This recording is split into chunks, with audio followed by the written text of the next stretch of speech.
नमस्कार दोस्तों। आज हम पढ़ेंगे विद्युत पंखे के बारे में हम पढ़ेंगे आज। जो ज़्यादातर घरों में लगे रहते हैं, सब जानते ही हैं विद्युत पंखों के बारे में। पंखे में क्या होती है, एक मोटर लगी होती है। जनरली जितने भी पंखे होते हैं सब में मोटर ही लगी होती है। तो जो मोटर होती है, मोटर का मेन काम क्या होता है कि ये क्या काम करती है, विद्युत ऊर्जा को यांत्रिक ऊर्जा में परिवर्तित करती है। जो मोटर होती है वो विद्युत ऊर्जा को यांत्रिक ऊर्जा में परिवर्तित करती है। पंखे में भी वही होता है, हम इसको विद्युत ऊर्जा देते हैं तो ये हमें यांत्रिक ऊर्जा देती है, हवा देती है। तो हवा क्या हो गई, यांत्रिक ऊर्जा हो गई। जैसे पंखा है, अब पंखे के इसमें पार्ट बताए गए हैं। जैसे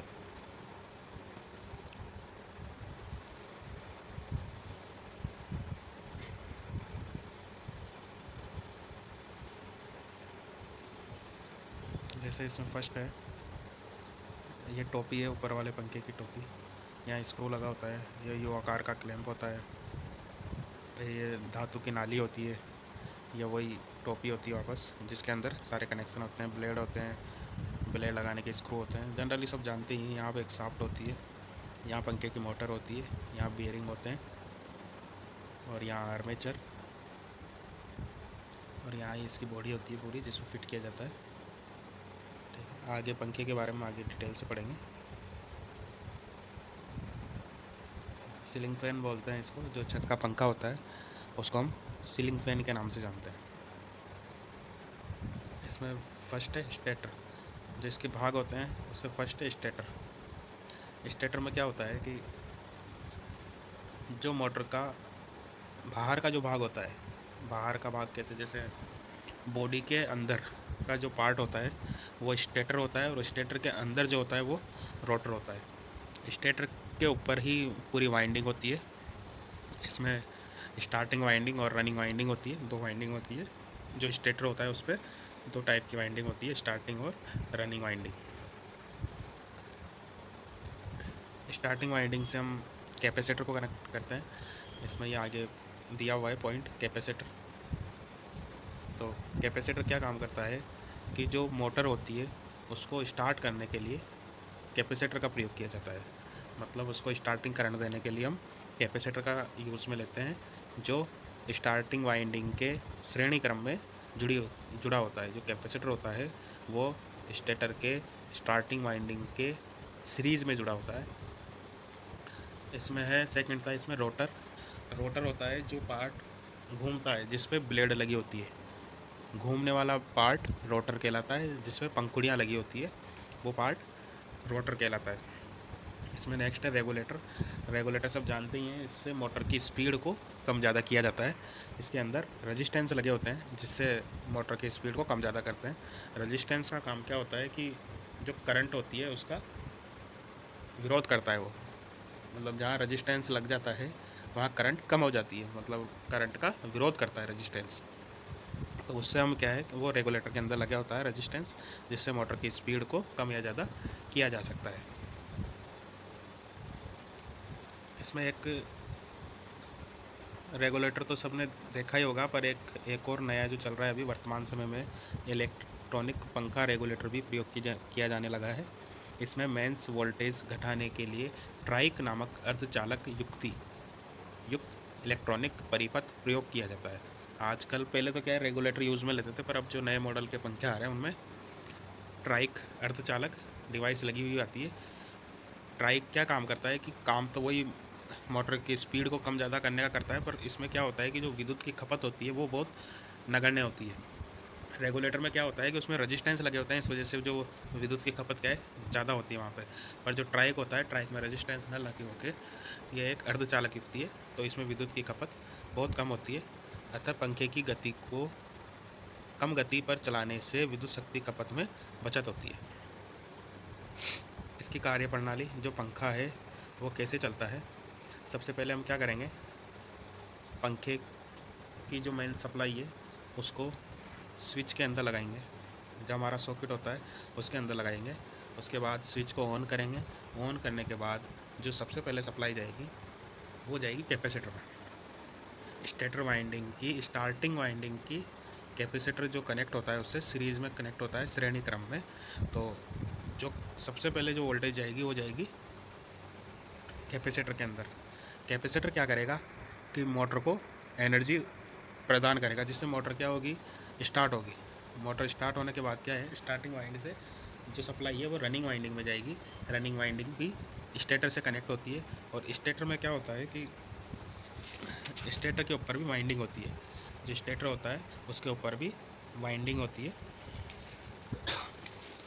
जब स्टेटर वाइंडिंग को करंट मिलती है, जब स्टेटर वाइंडिंग को करंट मिलती है तो उसकी जो फील्ड वाइंडिंग होती है उसमें क्या होता है, जो स्टेटर वाइंडिंग होती है उसको जब करंट मिलती है तो जो स्टेटर वाइंडिंग की जो फील्ड वाइंडिंग होती है उसमें चुंबकीय क्षेत्र उत्पन्न होता है। चुंबकीय क्षेत्र उत्पन्न होने के कारण जो रोटर होता है, रोटर पे भी वाइंडिंग होती है, तो रोटर के अंदर भी चुंबकीय क्षेत्र उत्पन्न होगा, जिससे क्या है कि रोटर क्या है घूमने, जिससे रोटर को घूमने के लिए बल मिलता है, फोर्स मिलता है, जिसके कारण रोटर घूमने लगता है।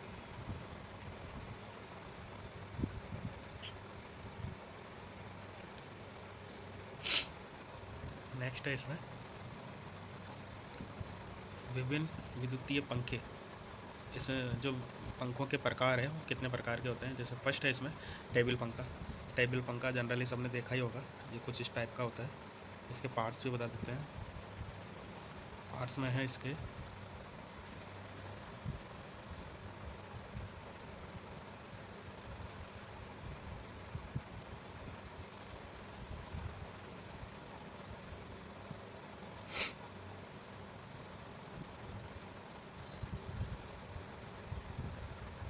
ये होती है ब्लेड। एक मिनट, ये ब्लेड होती है। ब्लेड मतलब इसकी पंखे की पंखुड़ी। ये स्टेटर वाला पार्ट दिखाया गया है यहाँ पे। ये जो घूमने वाला पार्ट है, शाफ्ट जो है ये वाली, जिसमें ब्लेड लगी होती है, ये रोटर होता है। ये ऑसिलेटर नॉब होती है, जहाँ से घूर्णन करता है पंखा, इधर उधर मूव करता है डायरेक्शन में। ये बैक कवर होता है इसका, बैक कवर है। गति नियंत्रक लॉब है, रेगुलेटर,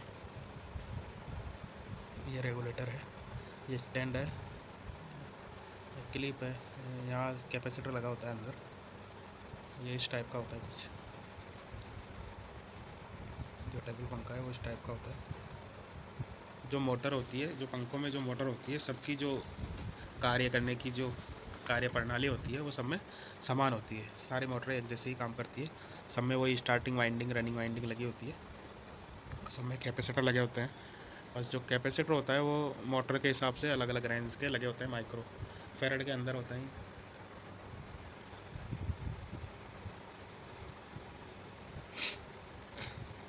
सेकंड है इसमें केबिन पंखा।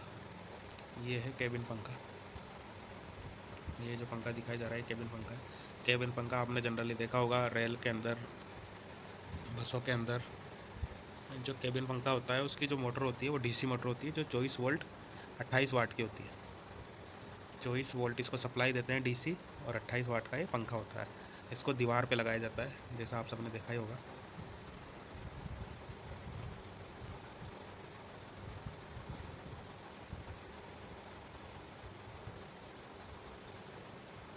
पेंडेस्टल पंखा, पेंडेस्टल पंखा ये वाला है, ये आपने देखा ही होगा पेंडेस्टल पंखा।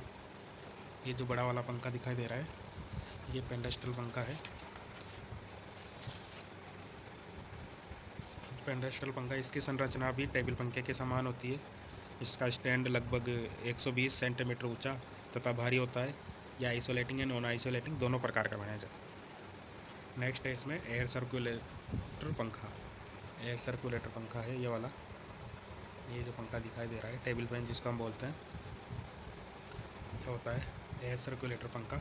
इसकी संरचना पेंडेस्टल अथवा केबल पंखे के समान होती है। इसमें प्राय 2 ब्लेडें होती हैं, 2 या 3 ब्लेडें हो सकती है। इसकी घूर्णन गति जो होती है, जो घूर्णन गति की जो क्षमता होती है वो 1500 आरपीएम होती है, जबकि टेबल पंखे की अधिकतम घूर्णन गति 1000 आरपीएम होती है। नेक्स्ट है इसमें एग्जॉस्ट फैन। एग्जॉस्ट फैन क्या होता है, ज़्यादातर रसोई में यूज़ में लिया जाता है। जो क्या करता है, रसोई के अंदर जो गर्म हवा रहती है उसको बाहर निकालने का काम करता है एग्जॉस्ट फैन। इसकी संरचना भी केबिन पंखे के समान होती है, परंतु यह एक अर्धगोलीय आकार के फ्रेम में इस प्रकार स्थापित किया जाता है कि यदि किसी कक्ष के अंदर की वायु को खींचकर कक्ष से बाहर फेंक सके।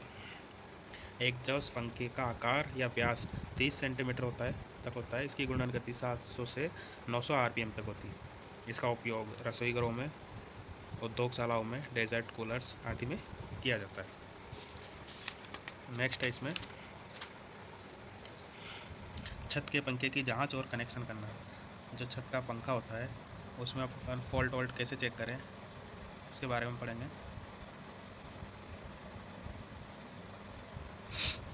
ये रहा, ये इसका सर्किट डायग्राम दिखाया गया है।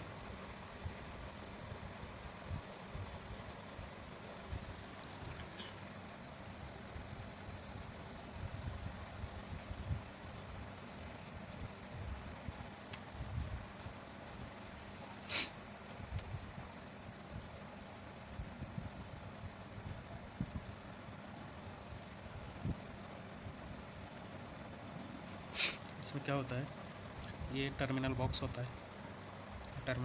यहाँ पर यहाँ 2 वायर कनेक्ट होते हैं। सबसे पहले हम क्या करेंगे, ये एक हमारा 3 पिन सॉकेट है। ये ई वाला अर्थिंग का है, पी वाला फेज़ का है और एन वाला न्यूट्रल का है। इससे 2 वायर लिए।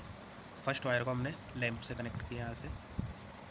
जो सेकंड वायर है उसको डायरेक्ट अपन ने यहाँ पंखे के टर्मिनल पे दे दिया, और जो फेज़ वाला वायर है उसको हम लैंप से होते हुए टर्मिनल पे दे दिया।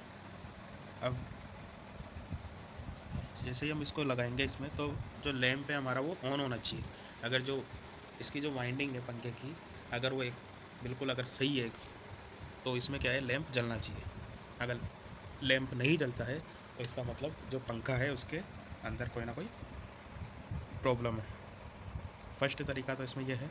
सेकंड क्या है, ओपन सर्किट तथा शॉर्ट सर्किट की जांच करना, कि पंखे के अंदर कोई करंट वरंट हो रहा हो या लीकेज करंट आ रही हो तो उसको कैसे जांच करें। इसमें क्या करेंगे अपन, वही फर्स्ट वाला वायर तो डायरेक्ट टर्मिनल बॉक्स पे लगा देंगे। जो सेकंड वाला वायर था फेज़ वाला, जो लैंप से कनेक्ट होकर जा रहा है, ये वाला जो वायर है, इसको हम बॉडी पे टच करेंगे। अगर बॉडी पे टच करने से लैंप जल रहा है तो इसका मतलब बॉडी के अंदर करंट आ रहा है। बॉडी पे टच करने से यदि लैंप जल रहा है तो इसका मतलब जो ये पंखा है इसमें कहीं ना कहीं लीकेज करंट हो रही है। लीकेज करंट आ रहा है मतलब पंखे में करंट आ रहा है। तो इस तरह से हम ये टेस्ट करते हैं।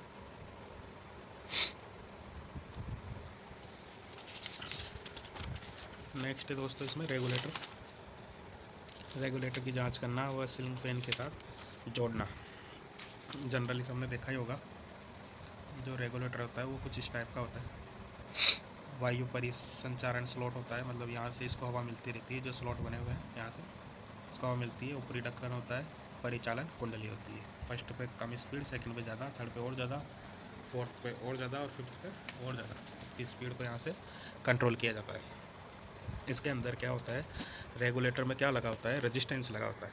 रजिस्टेंस क्या काम करता है कि जो विद्युत धारा है उसका विरोध करता है। तो उसमें क्या है, जो इसको करंट मिलती है रेजिस्टेंस लगाने के बाद, जो उससे वायर निकलता है उसमें आगे बहुत कम करंट जाती है। जितना ज़्यादा रेजिस्टेंस होगा उतनी कम करंट होगी, जितना कम रेजिस्टेंस होगा उतनी ज़्यादा करंट होगी। ये इसके पार्ट्स हैं, इसमें बता देते हैं।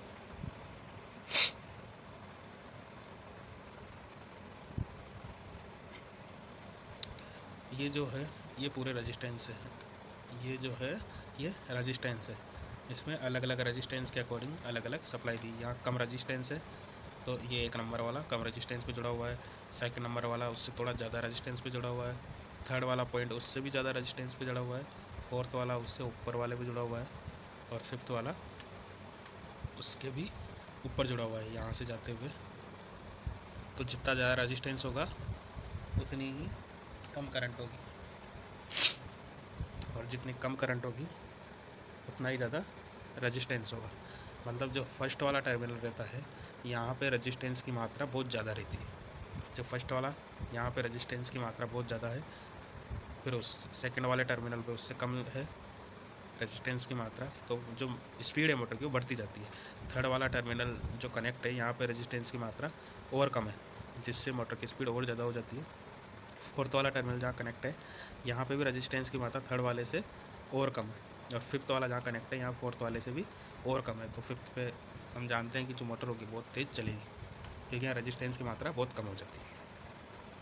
तो दोस्तों ये था विद्युत पंखे इलेक्ट्रिकल एंड इलेक्ट्रॉनिक हार्डवेयर कक्षा 12 का अध्याय 4 विद्युत पंखे के बारे में हमने जाना। ऐसे ही वीडियो देखते रहें और अपने दोस्तों को भी शेयर करें और चैनल को सब्सक्राइब अवश्य करें। धन्यवाद।